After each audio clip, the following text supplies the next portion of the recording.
Welcome everybody to Crypto Kid TV, and today we discuss Bitcoin reaches 95,000 US dollars. Let's do a quick run of the prices.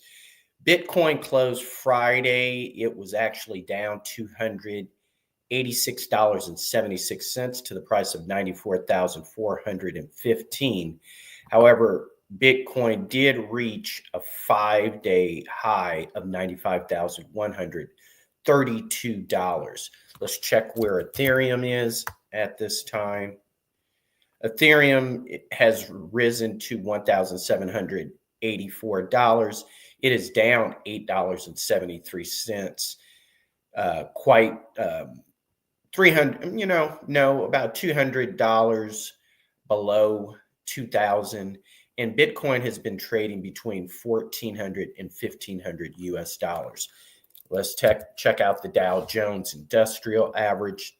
The Dow Jones Industrial Average is up $20.10 to $40,113.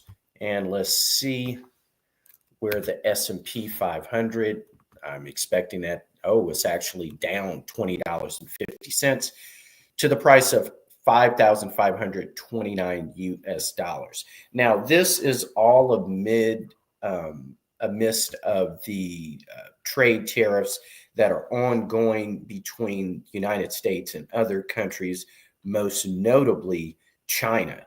In fact, China has recently stopped shipping containers to the United States, and the port of Oakland has been much slower than normally. In addition to that, President Trump has received excessive criticism by the Democrats for tanking the stock market, and there have been false accusations that I imagine from Elizabeth Warren accusing Donald Trump and his two sons of profiting, as well as members of the cabinet. And we all know at this time that the modus operandi of the Democratic Party is to accuse you of crimes they have committed, are in the process of committing, or are considering.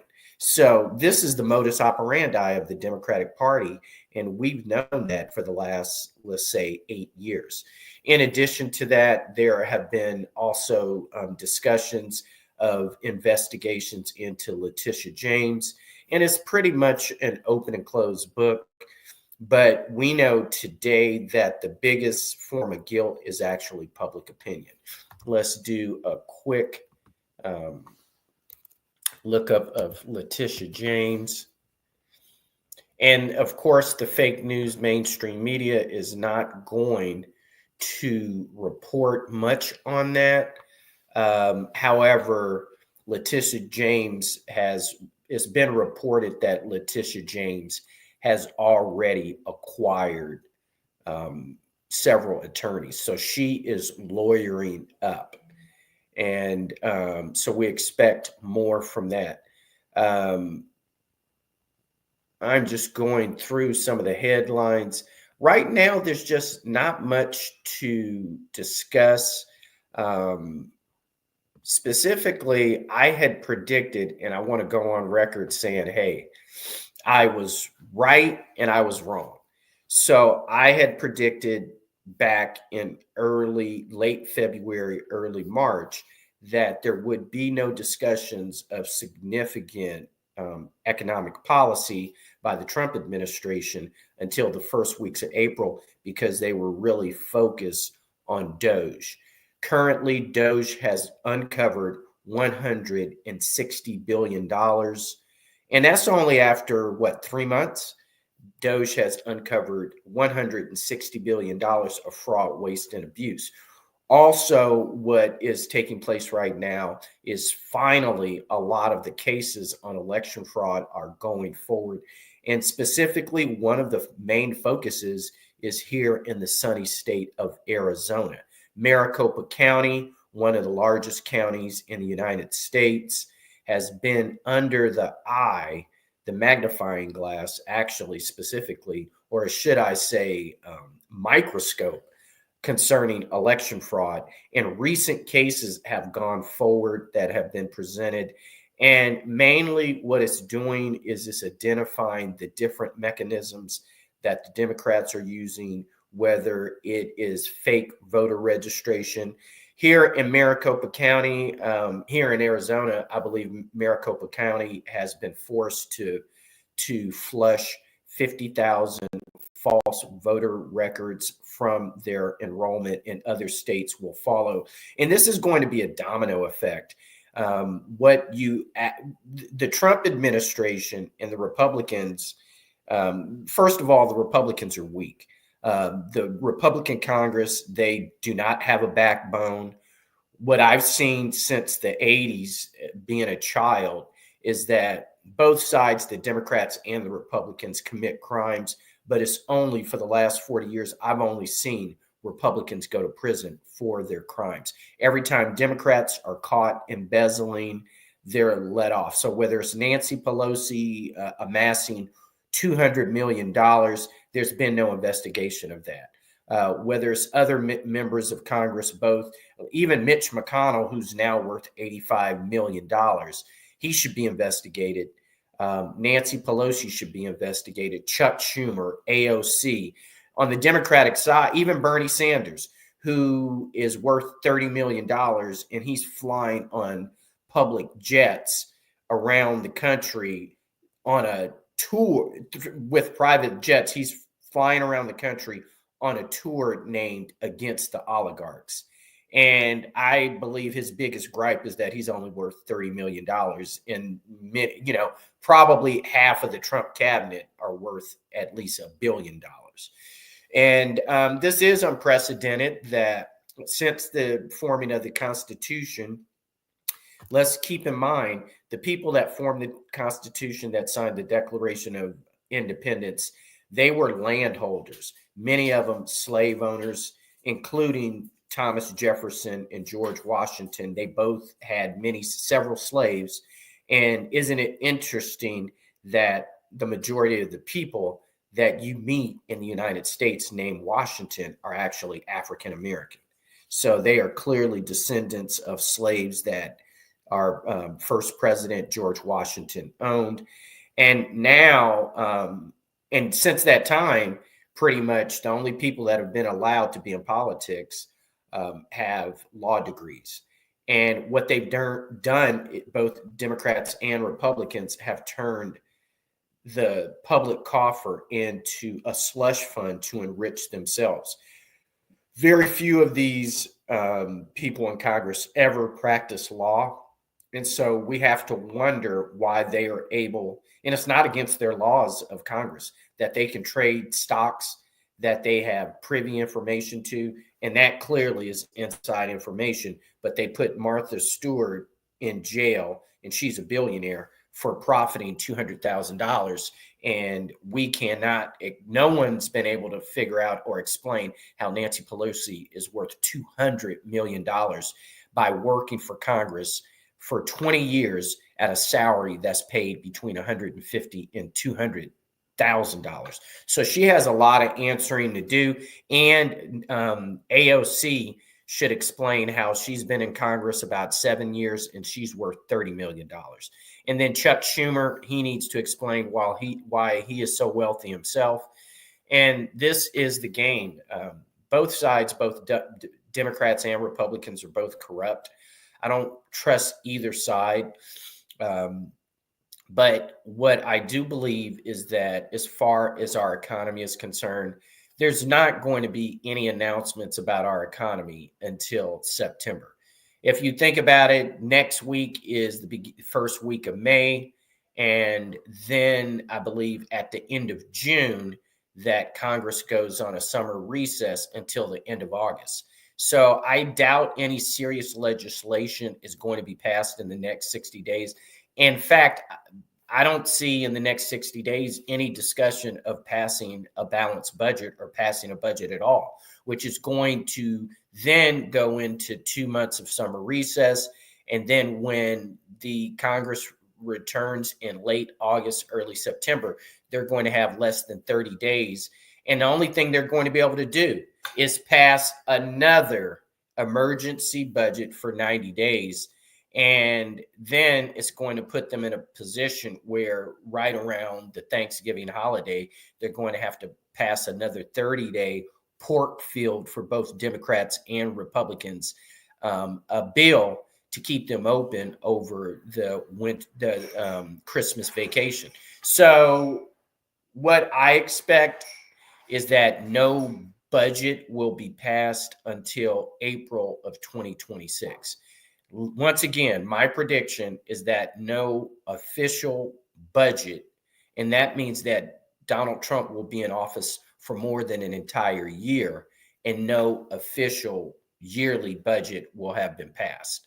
Okay, so what I anticipate is we're going to have emergency budgets that are going to be pork filled by both the Democrats and Republicans that are going to get shoved through all the way until sometime between February and April 2026. So it is my expectation that at that time, the Trump administration will have a bill that they could actually pass. And I believe the fallout from these trade tariffs are going to be profitable for the United States. And Donald Trump is getting a lot of backlash right now, but I believe his move to pose these trade tariffs is, and like he said, the external revenue service is going to turn the internal revenue service, which is basically bleeding the Americans of about 40% of their on the dollar. So basically, when Americans work, they're only earning 60 cents on the dollar. And the federal, state, and local governments, and then through state taxes, they're taking 40%. So they're probably taking 32% in taxes. But then if you're in California, the state tax is almost 10%. And then on alcohol and fast food or prepared foods, those are 10% in Washington, D.C. and California. And they're going to spread to other states. And what this money is turned into, instead of keeping the lights on, paving the roads, it's actually keeping the American war machine going. In fact, ever since, 1918, when the American Congress passed the 1980 bill, the Bill of Internal Revenue, we've seen World War I, which was called the War to End All Wars. And then that was followed up by World War II. And then that was followed up by the Korean War, the Philippines War, and then Vietnam. And then W. Bush formed with the Dick Cheney, because Dick Cheney needed to pay off Halliburton. They manufactured a war against Iraq and Afghanistan. And I firmly believe that it was Dick Cheney as well as President W. Bush that were responsible for the trade tower explosions and bombings, as well as a drone plane firing a missile into the Pentagon. I've never believed for once that a plane collided into the Pentagon. In fact, a missile was fired into the Pentagon. So with that, this is Crypto Kid TV. Over the next week, I'm not expecting too much economic news pertaining to Bitcoin, Ethereum, and cryptocurrency, but I do believe that there will be more news to report on the trade tariffs. And I believe in the end, Donald Trump is going to put the United States in a very good position with these trade tariffs. And we need to understand, and this is something that was pointed out to me by my girlfriend, that and this is something I also knew, but she reminded me that for the last, 75 years since the end of World War II, that countries have placed trade tariffs on all imported goods from the United States. Now, I've always known that, but I attributed that to the world being on the gold standard and using the US dollar as the international currency. But 50 years ago, when Henry Kissinger tricked Richard Nixon into getting off the gold standard, it devalued the US dollar. And that is when all of the trade tariffs against the United States, including in China, Japan, and all of Europe, should have ended. In addition to that, part of NATO, which Bill Clinton formed, that was with the agreement that all of the European nations could put trade tariffs on all imported goods from the United States. And in fact, in most of the European countries, they will not import any automobiles from the United States. So people don't really understand the benefit and the favor that Donald Trump is doing for us right now with this trade tariff war. So with that, we'll have more. I believe this coming week most of the financial news will be mainly about the stock market's reaction to the trade tariffs. And I believe that most of the countries are going to completely lift their tariffs because they want to have the ability to import United States goods, but they also, especially South American countries, we have a large Hispanic population here in the United States, and those Hispanic countries in South America want to be able to export their goods here. And I know for me, I love Malbec from Argentina, and I want to be able to drink Malbec without paying such a high price for Malbec from Argentina. And then I just found out, and I'm a wine connoisseur, I did not know that the European countries like France, Spain, and Italy actually have subsidies for the wine industry to make it very expensive. And I know there's a particular Tempranillo from Spain that I really love, and it is great tasting and inexpensive. And that is because the European Union is subsidizing their wine industry. And then when we try to sell Napa Valley wine, California wine to Europe, we have to pay some incredible tariffs on that. So I think it's time that the table has been turned and the playing field has been leveled for the United States. And because we already are paying too much on imported goods as it is. And then when we export our goods, our manufacturers are having to pay an incredible amount on tariffs. And I believe that Donald Trump's strategy is going to be successful. It's going to have these countries concede. And right now, Xi Jinping is in trouble with his people right now because he is unable to export their goods. And remember, all the electronics and manufacturing and toys, they're coming from China. And now those toys and the food is sitting on the docks.